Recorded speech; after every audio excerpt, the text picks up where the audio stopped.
quero saudar a todos os jovens que estão acompanhando esta aula com a paz do Senhor. Dizer que é muito gratificante para nós, é uma alegria estarmos aqui com os irmãos para estudarmos um pouco da palavra. O nosso assunto hoje é sobre o arrebatamento e algumas particularidades quanto ao arrebatamento da igreja fiel. O nosso texto base, ele se encontra em Tessalonicenses, 1 Tessalonicenses, na verdade, capítulo 4, versículo 16 e 17.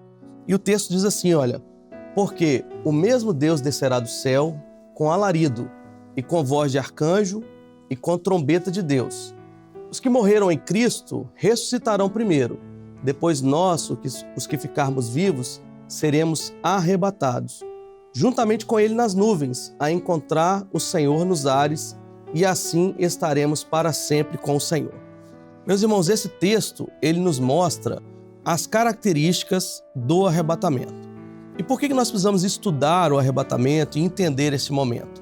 Nós estamos nos preparando, ou seja, o Espírito Santo está preparando essa igreja para esse grande dia.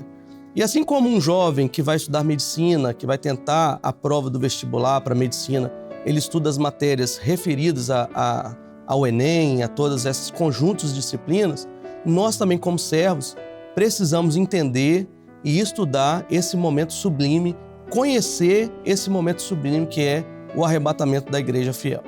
E o texto, ele fala o seguinte, olha: o mesmo Senhor descerá do céu com alarido, nós marcamos aqui alarido, voz de arcanjo e trombeta de Deus. Aqui no texto ele faz referência a 3 grandes grupos. O Senhor, ele mostra que o arrebatamento, ele vai colocar fim a uma dispensação, que é a dispensação do Espírito Santo, e ele vai atingir 3 grandes grupos de forma diferente. Por exemplo, com alarido, isso aqui está referido ao mundo. Para o mundo, o arrebatamento é alarido, que é agitação, confusão. Com voz de arcanjo, esse pedacinho aqui está referindo a Israel, porque a palavra diz que quando o Senhor arrebatar a igreja, o anjo Miguel descerá sobre Israel e batalhará por Israel, está em Daniel 12. E depois ele fala com trombeta de Deus. Esse pedaço aqui está é uma referência à igreja do Senhor. Por quê? A igreja fiel é arrebatada e a igreja infiel ela fica. Mas então, aonde vai a igreja infiel? A igreja infiel ela toma parte do juízo com o mundo, com o alarido. Então a igreja fiel sobe para a eternidade com a trombeta de Deus e a igreja infiel toma parte no juízo no mundo com o alarido. E aí de pronto nós temos que fazer uma observação. Há uma diferença entre arrebatamento e segunda vinda de Jesus. São 2 momentos distintos na palavra. Então de pronto nós falamos o seguinte: quando a igreja ela fala Jesus vai voltar, ela não está se referindo à segunda vinda de Jesus, que é para Israel. Ela está se referindo ao arrebatamento da igreja. Então, toda vez que nós falamos Maranata, o Senhor Jesus vem, a nossa referência é ao arrebatamento. Mas eles são 2 momentos distintos. Vamos ver na palavra, olha. Na palavra nós temos aqui um quadro que nós separamos alguns versículos para os irmãos entenderem esse momento. O arrebatamento, o Senhor vem nas nuvens, ou seja, Jesus, ele não pisa nessa terra, ele vem nas nuvens. A igreja sobe para o encontro de Jesus. Já a segunda vinda de Jesus será em Israel. A palavra diz que ele se descerá em Israel e pisará e fenderá o monte em 2 partes. Outra característica, no arrebatamento, apenas os fiéis o veem. Meus irmãos, só a igreja fiel é que vai ver o Senhor Jesus nas nuvens. A igreja infiel não consegue ver esse momento. Porque quando a igreja for arrebatada, os fiéis subirão e os nossos olhos se fecharão para este mundo e abrirão nas nuvens e nós veremos o nosso Senhor Jesus. Ou seja, só os fiéis conseguem ver Jesus no arrebatamento. Mas na segunda vinda de Jesus, a palavra diz que todo olho verá, toda língua confessará e todo joelho se dobrará diante do Senhor. Então, a segunda vinda de Jesus, todo olho verá. Outra característica, a característica do arrebatamento, será um segredo. Como assim será um segredo? Nós podemos imaginar, nós vamos estar na escola, às vezes, no trânsito, no carro, no ônibus, ou nós vamos estar no nosso trabalho e pode estar alguém do nosso lado, mas aquela voz do Senhor ela vai soar ao nosso ouvido e vai falar assim: sobe aqui. Quem está do nosso lado não vai ouvir essa voz. Essa voz é um segredo para nós, é algo íntimo, nós com o Senhor. O Senhor vai chegar ao nosso ouvido e vai falar, sobe aqui. Aquele que está do lado nem vai se aperceber, só de repente que você sumiu. Mas é um segredo porque o Senhor vai falar ao seu ouvido, olha, sobe aqui. E você vai estar nas nuvens com o Senhor. Enquanto a segunda vinda de Jesus era pública. Como nós dissemos, todo olho verá, todo joelho se dobrará e toda língua confessará que Jesus é o Senhor. Outra característica do arrebatamento, ele acontece antes da grande tribulação. Ou seja, a igreja não passa pela tribulação, pela grande tribulação. Né? A igreja ela é retirada antes da grande tribulação no arrebatamento. Já a segunda vinda de Jesus, ela põe fim à grande tribulação. Quando Jesus vem, ele põe fim à grande tribulação. Vamos passar um quadro aqui demonstrativo para os irmãos entenderem esse momento. Aqui nós temos um plano profético para demonstrar para os irmãos esse momento do arrebatamento e da segunda vinda de Jesus. Repare os irmãos que aqui no início nós temos o Velho Testamento, essa parte de verde, ela está compreendida todo o Velho Testamento. E aqui no início nós temos a primeira vinda de Jesus. Aqui acontece o ministério de Jesus, onde tem o seu nascimento, seu ministério, morte e ressurreição de Jesus. Depois nós temos aqui, olha, o Pentecostes. Aqui é o Espírito Santo descendo sobre a igreja. E aí começa um período da igreja, esse período de vermelho, ele é o período histórico e profético da igreja. Dentro desse período estão os avisos, as 7 cartas do Apocalipse, que nós estamos estudando na Escola Bíblica Dominical. Nós também temos as 7 parábolas do reino, que também faz referência histórica e profeticamente a esse período da igreja. Nós temos nesse período os sinais e o tempo chamado do tempo do breve. E aqui no final do período da igreja, onde nós estamos, acontecerá o arrebatamento.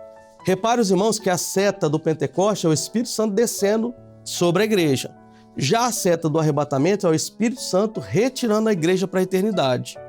E aqui nós temos, então, um período chamado de Grande Tribulação, que ele é compreendido de 7 anos. Aqui acontece o juízo de Deus, que é o juízo sobre a carne, sobre os olhos, sobre a língua, o banquete de Deus. E só ao final da Grande Tribulação, Jesus ele vem com os seus santos em Israel, que é a segunda vinda de Jesus. E depois começa um período chamado o período do milênio, onde nós vamos ter a vitória do Cordeiro e o reino de Jesus. Esse período é um mistério e não é o que nós vamos tratar agora.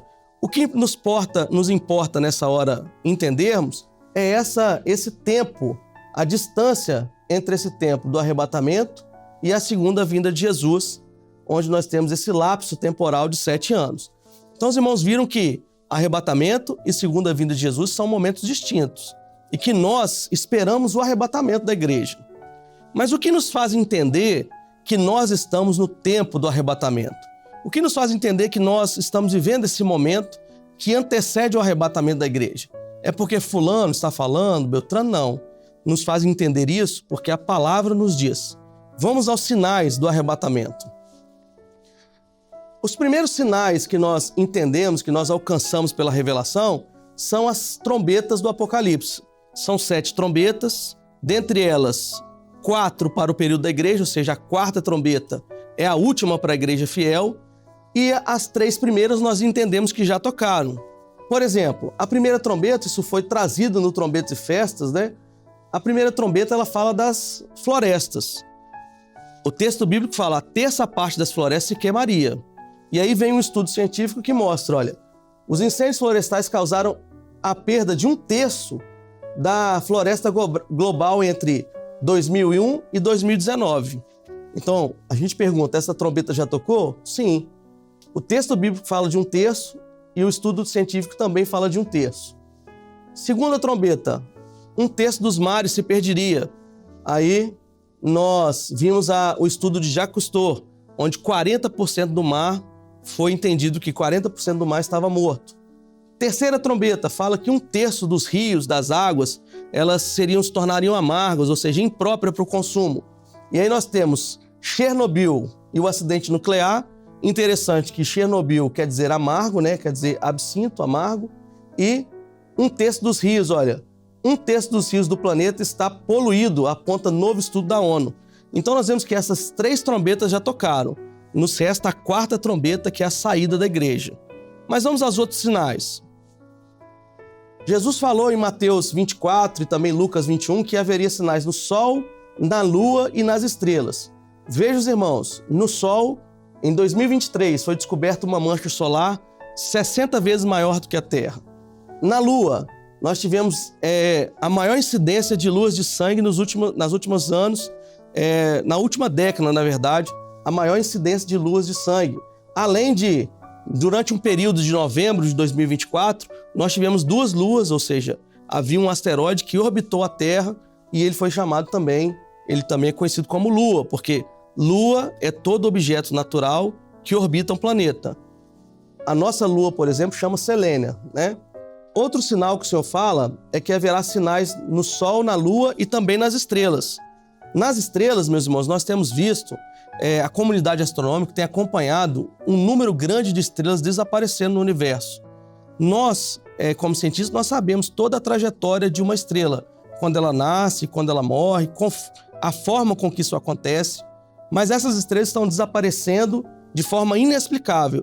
E esse é um sinal da volta de Jesus. Vamos a outros sinais.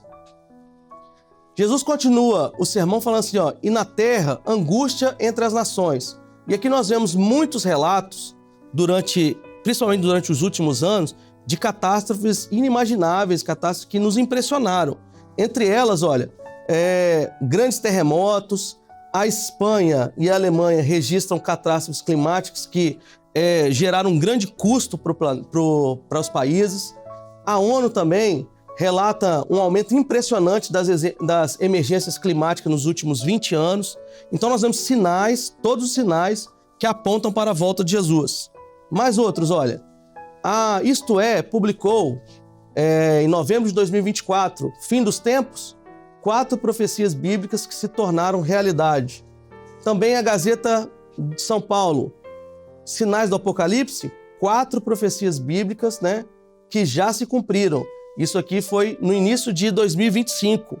E outro aspecto, a Organização Mundial Monetária, ela fala sobre o grande reset, onde há uma perspectiva de zerar todas as contas bancárias do mundo para que comece tudo de novo. Isso é um projeto também do Fórum Mundial de Economia. Isso todos são sinais da volta do Senhor Jesus. E aí nós podemos perguntar ao jovem nessa hora, os irmãos entendem que nós estamos vivendo um momento que antecede o arrebatamento? Sim ou não? Meus irmãos, nós podemos dizer claramente pelos sinais e pelas profecias bíblicas que nós estamos vivendo o momento da volta do Senhor Jesus. Mas aí vem uma pergunta, a igreja passará pela grande tribulação? E por que a igreja não passa pela grande tribulação? É porque o pastor está falando, porque fulano disse? Não, nós não vamos passar pela grande tribulação porque o Senhor nos chamou para a grande festa na eternidade. E aonde está escrito isso? E quem nos assegura isso? Quem nos assegura isso é a palavra. Vamos lá para a palavra novamente? Por que a igreja fiel não passará pela grande tribulação? Olha só, Tessalonicenses 5:9. Porque Deus não nos destinou para a ira. Essa palavra ira está relacionada à grande tribulação, mas para a aquisição da salvação por nosso Senhor Jesus Cristo. O Senhor, meu irmão, minha irmã, você jovem, o Senhor não te trouxe para esta obra para você viver a ira. Não, o Senhor te trouxe para viver a grande bênção, a grande festa, para viver na presença do Senhor, que é as bodas do Cordeiro. Estaremos para sempre com Jesus. Outro texto, porque guardastes a palavra da minha paciência, também eu te guardarei da hora da tentação que há de vir sobre o mundo, para tentar os habitantes na terra. Repare os irmãos e guardem isso aqui, guardaste a palavra da minha paciência. Vamos para o próximo, Logo, muito mais agora, sendo justificados pelo sangue, seremos por ele salvos da ira. Repare os irmãos agora o seguinte, justificados pelo sangue. Então os irmãos vão ver, nós somos guardados pela palavra e justificados pelo sangue.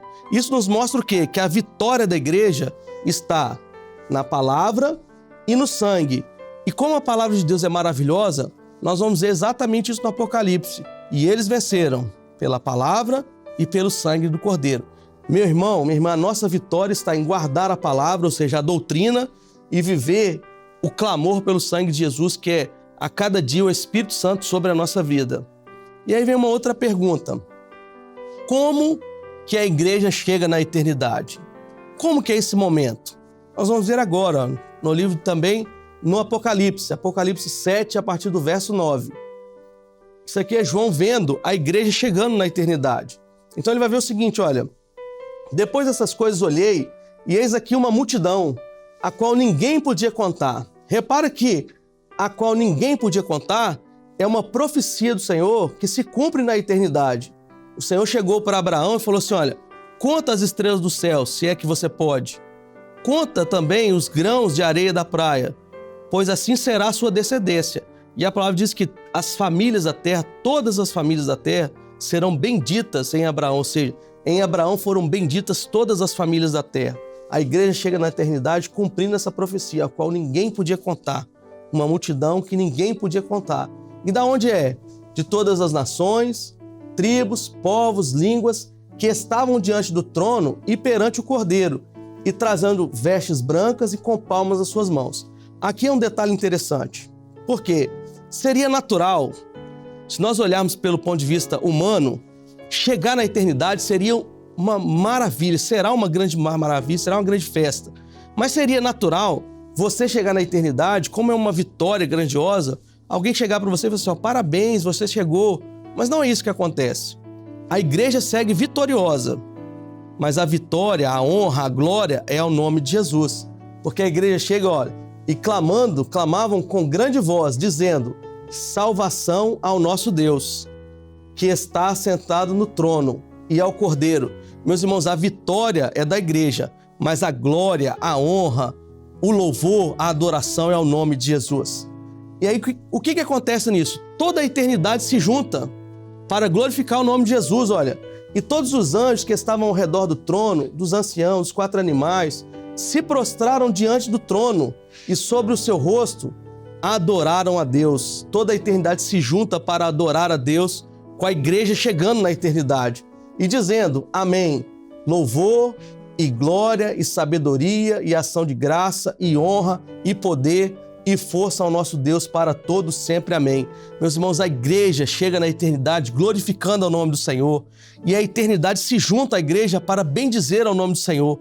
E essa união ali da eternidade com a igreja glorificando o nome do Senhor é tão grandiosa que no livro de Salmos fala assim, olha, levantai, ó portas, as vossas cabeças, levantai, ó entradas da terra, porque entrará o Rei da Glória. Meus irmãos, nós vamos entrar com o Rei da Glória, que é o Senhor Jesus.